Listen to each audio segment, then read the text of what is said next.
विवाह करना चाहते थे नारद मुनि। विष्णु जी ने रची ऐसी माया कि मिला शाप। ऐसा नहीं है कि सिर्फ ईश्वर ही मनुष्य को उसके कर्मों की सजा देते हैं या जन्म मरण निर्धारित करते हैं। कई बार भगवान को अच्छे कार्य करने पर भी शापित होना पड़ा है।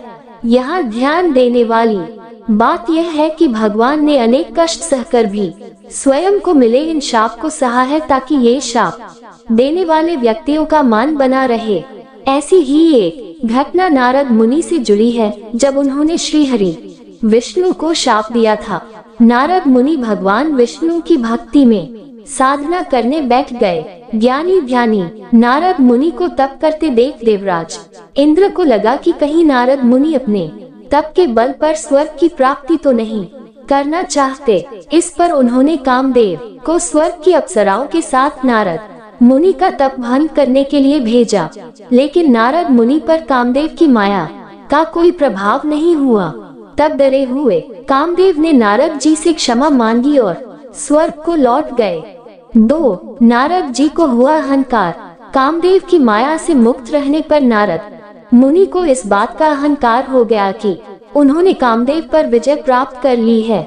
ऐसे में वह अपनी विजय का बखान करने श्रीहरि के पास बैकुंठ पहुँचे और उन्हें पूरी घटना बताने लगे कि कैसे उन्होंने कामदेव को जीत लिया। श्रीहरि विष्णु नारद जी के मन में आ चुके अहंकार को जान गए और उन्होंने अपने परम प्रिय नारद मुनि को अहंकार से मुक्त करने का निश्चय किया।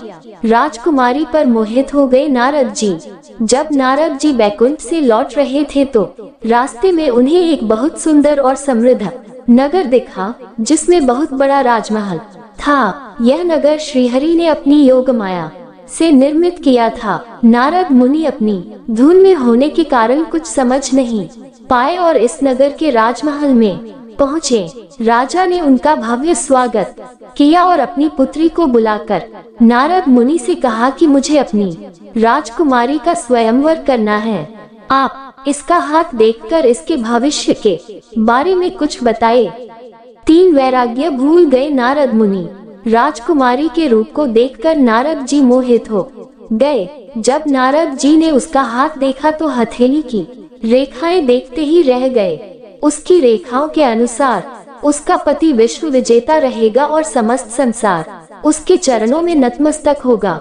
नारद जी ने यह बात राजा को न बताकर दूसरी अच्छी बातें कही और वहां से चले गए। राजकुमारी का रूप और उसके हाथ की रेखाएं देखकर नारद जी वैराग्य को भूल चुके थे।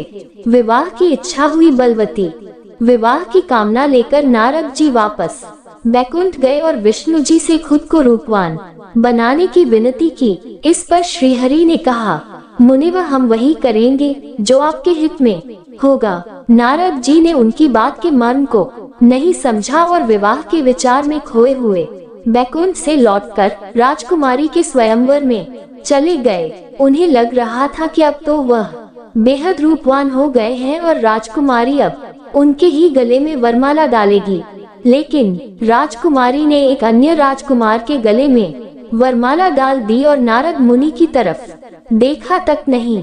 4. क्रोधित नारद मुनि ने श्रीहरि को दिया शाप। नारद जी को लगा श्रीहरि ने मुझे रूपवान बनाया, फिर राजकुमारी ने मुझे देखा भी नहीं। इन विचारों के साथ उन्होंने जल में अपना चेहरा देखा तो आश्चर्यचकित रह गए। उनका चेहरा बंदर के समान था।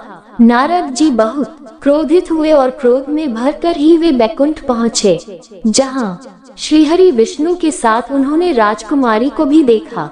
इस पर उन्होंने श्रीहरि को बहुत भला बुरा कहा और शाप दिया कि आपने बंदर का मुख देकर मेरा उपहास कराया है। मैं आपको शाप देता हूँ कि आप पृथ्वी पर जन्म लेंगे और इन्हीं बंदरों की सहायता आपको लेनी होगी।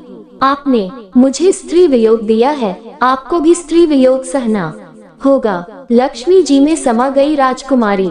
श्रीहरि विष्णु भगवान नारद जी की बात सुनकर मुस्कुराते रहे। तभी राजकुमारी लक्ष्मी माता के रूप में समा गई। ये दृश्य देख नारद जी को समझ आया कि वह राजकुमारी कोई और नहीं स्वयं माता लक्ष्मी थी और वह राजकुमार कोई और नहीं स्वयं श्रीहरि विष्णु थे। ज्ञान होने पर नारद मुनि भगवान से क्षमा मांगने लगे। लेकिन शाप को वापस नहीं ले सकते थे।